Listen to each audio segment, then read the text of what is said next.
Pole ವಾಲ್ಟ್ನಲ್ಲಿ ಕರ್ನಾಟಕದ Sindhushree G ಹೊಸ ರಾಷ್ಟ್ರೀಯ ದಾಖಲೆ. ಏಷ್ಯನ್ ಕ್ರೀಡಾಕೂಟಕ್ಕೆ ಅರ್ಹತೆ. उसके बाद मैं वर्ल्ड यूनिवर्सिटी गेम्स क्वालिफाई हुआ. उसको मतलब उधर भी देखने के लिए मेरे फादर को मौका नहीं मिला. ಭುವನೇಶ್ವರದ ಕಳಿಂಗ ಕ್ರೀಡಾಂಗಣದಲ್ಲಿ ನಡೆಯುತ್ತಿರುವ ರಾಷ್ಟ್ರೀಯ ಅಂತರರಾಜ್ಯ ಅಥ್ಲೆಟಿಕ್ಸ್ ಚಾಂಪಿಯನ್ಶಿಪ್ನಲ್ಲಿ ಕರ್ನಾಟಕದ ಸಿಂಧುಶ್ರೀ ಜಿ ಅವರು ಮಹಿಳೆಯರ ಪೋಲ್ ವಾಲ್ಟ್ನಲ್ಲಿ 4.25 ಮೀಟರ್ ಜಿಗಿಯುವ ಮೂಲಕ ಹೊಸ ರಾಷ್ಟ್ರೀಯ ದಾಖಲೆ ನಿರ್ಮಿಸಿದ್ದಾರೆ. ಈ ಹಿಂದೆ ಬರಾನಿಕಾ ಯಲಂಗೋವನ್ ಅವರ ಹೆಸರಿನಲ್ಲಿದ್ದ 4.23 ಮೀಟರ್ ದಾಖಲೆಯನ್ನು ಮುರಿದ ಸಿಂಧುಶ್ರೀ ಏಷ್ಯನ್ ಕ್ರೀಡಾಕೂಟದ ಅರ್ಹತಾ ಮಾನದಂಡವಾದ 4.10 ಮೀಟರ್ ಅನ್ನು ಅತ್ಯಂತ ಸುಲಭವಾಗಿ ಮೀರಿ ಜಪಾನ್ಗೆ ತನ್ನ ಸ್ಥಾನವನ್ನು ಖಚಿತಪಡಿಸಿಕೊಂಡಿದ್ದಾರೆ. 156 ಸೆಂಟಿಮೀಟರ್ ಎತ್ತರದ ಸಿಂಧುಶ್ರೀ ತಮ್ಮ ಕ್ರೀಡಾ ಪಯಣದ ಯಶಸ್ಸನ್ನು ದಿವಂಗತ ತಂದೆ ಆರ್ ಗಣೇಶ್ ಅವರಿಗೆ ಅರ್ಪಿಸಿದ್ದಾರೆ.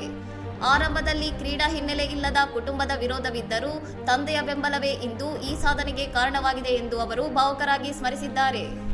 ತಂದೆಯ ನಿಧನದ ನಂತರ ಕಷ್ಟಕರ ಪರಿಸ್ಥಿತಿಯಲ್ಲೂ ಅಜ್ಜ ಕೃಷ್ಣಪ್ಪ ಅವರ ಬೆಂಬಲದೊಂದಿಗೆ ಸಿಂಧುಶ್ರೀ ಕ್ರೀಡಾ ಕನಸನ್ನು ಮುಂದುವರಿಸಿದರು. ವಿಶೇಷವೆಂದರೆ ಸ್ನೇಹಿತ ರಾಹುಲ್ ನೀಡಿದ ಗಟ್ಟಿಮುಟ್ಟಾದ ಕಂಬ ಅವರ ಈ ದಾಖಲೆಯ ಜಿಗಿತಕ್ಕೆ ಪ್ರಮುಖ ಕಾರಣವಾಯಿತು. ಕೋಚ್ ವಿಜೇಶ್ ಎಂಎಂ ಅವರ ಪ್ರಕಾರ ಸಿಂಧುಶ್ರೀ ಅವರಲ್ಲಿ ಇನ್ನೂ ಸಾಕಷ್ಟು ಸುಧಾರಣೆಗೆ ಅವಕಾಶವಿದ್ದು ಏಷ್ಯಾಡ್ಗೆ ಮುನ್ನ ಅವರಿಗೆ ಸೂಕ್ತ ಬೆಂಬಲ ಮತ್ತು ತರಬೇತಿ ನೀಡುವತ್ತ ಗಮನ ಹರಿಸಲಾಗುವುದು. ಇದೇ ಚಾಂಪಿಯನ್ಶಿಪ್ನಲ್ಲಿ ಪುರುಷರ 200 ಮೀಟರ್ ಓಟದಲ್ಲಿ ಅನಿಮೇಶ್ ಕುಜೂರ್ ಮತ್ತು 800 ಮೀಟರ್ ಓಟದಲ್ಲಿ ಕೇರಳದ ಮೊಹಮ್ಮದ್ ಅನ್ಸಲ್ ಸೇರಿದಂತೆ ಹಲವು ಅಥ್ಲೀಟ್ಗಳು ಏಷ್ಯನ್ ಕ್ರೀಡಾಕೂಟಕ್ಕೆ ಅರ್ಹತೆ ಪಡೆದಿದ್ದಾರೆ. ಇನ್ನಷ್ಟು ಸುದ್ದಿಗಳಿಗಾಗಿ ನೋಡ್ತಾ ಇರಿ ಸೌರಂ ಟಿವಿ.